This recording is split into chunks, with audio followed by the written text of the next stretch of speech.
जो नेता ये भाषण दे रहे हैं वो अपने बच्चों को तो अमेरिका में पढ़ा रहे हैं और आपके बच्चों से यहाँ जुलूस में झंडा ढोवा रहे हैं।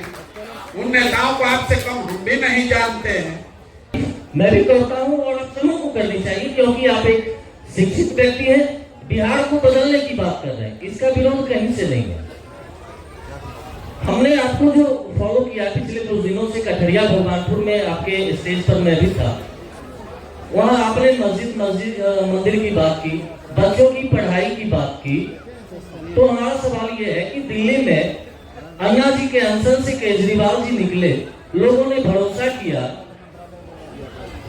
अपने बच्चों के लिए भी उन्होंने आशा लगाया होगा, तो क्या हो गया? आज दिल्ली की क्या स्थिति है? मुझे नहीं लगता है कि दिल्ली के लोगों की स्थिति बहुत पहले से बेहतर हो गई है। बहुत पुरानी सरकार को उखाड़ के केजरीवाल साहब ने फेंका।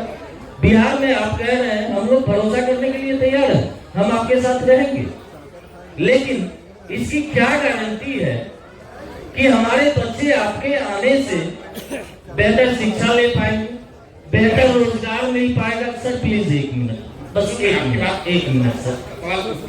दूसरी बात, हमें रोजगार चाहिए, हमारे बच्चों को शिक्षा चाहिए, हर चीज चाहिए। इसकी क्या गारंटी है कि आप के आने से हमारे बच्चों की स्थिति सुधर जाएगी?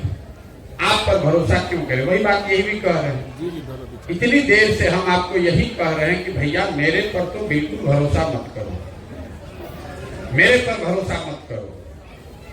100 बार कहे, आपने कहा कि आपने हमारी सभा सुनी है पहले, तो वहां पर भी मैंने ये नहीं कहा होगा कि हम पर भरोसा करके हमको वोट दे दो, हम आएंगे तो सब ठीक कर देंगे।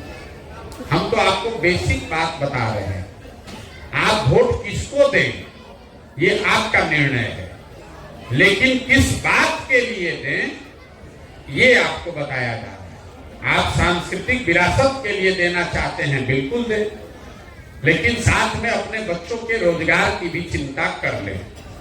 मंदिर आप जाते हैं तो आपसे कम मंदिर हम भी नहीं जाते हैं, लेकिन आप मंदिर जाते हैं इसलिए हम अपने बच्चों की पढ़ाई की चिंता न करें, ये भी आपको अधिकार नहीं है।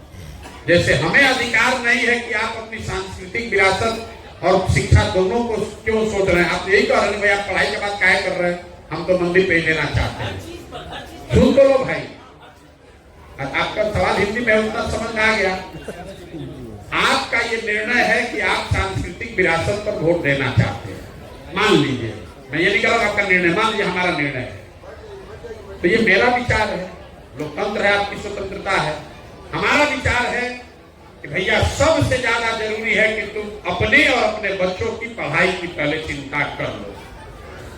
अगर आपकी इतनी भी समझ नहीं है कि आप अपना नाम लिख सकें, तो किस सांस्कृतिक विरासत को बचाओगे?